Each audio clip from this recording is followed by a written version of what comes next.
जळगाव जिल्ह्यातील धरणगाव तालुक्यातील रेल गावात क्रिकेट खेळताना 12 वर्षीय गणेश नवल पाटील याचा मृत्यू झाला होता। ही घटना मार्च महिन्यात घडली होती। मात्र गणेशच्या वडिलांना त्याच्या मृत्यूबाबत संशय होता आणि त्याची हत्या झाल्याचा आरोप त्यांनी केला होता। अखेर 2.5 महिन्यानंतर गणेशचा मृतदेह जमिनीतून बाहेर काढण्यात आला असून शवविच्छेदनासाठी रुग्णालयात पाठवण्यात आला आहे। शवविच्छेदन अहवालातून मृत्यूचे नेमके कारण स्पष्ट होणार आहे।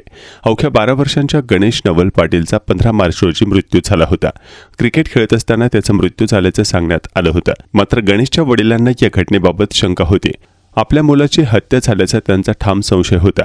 मुलाला न्याय मिळावा यासाठी त्यांनी 1.5 महिन्याहून अधिक काळ पोलीस ठाण्यापासून वरिष्ठ पोलीस अधिकाऱ्यांच्या कार्यकालापर्यंत सतत पाठपुरावा केला। अखेर 2.5 महिन्यानंतर जमिनीत पुरलेला गणेशचा मृतदेह बाहेर काढण्यात आला। गणेशचे वडील नवल पाटील यांनी जुन्या वादातून त्याच्या मित्राने छातीत बॅट मारून त्याची हत्या केल्याचा आरोप आहे। फॉरेन्सिक पथक, पोलीस आणि तहसीलदार यांच्या उपस्थितीत मृतदेह बाहेर काढण्यात आला। मुलाचा मृतदेह पाहताच वडिलांनी हंबरडा फोडला।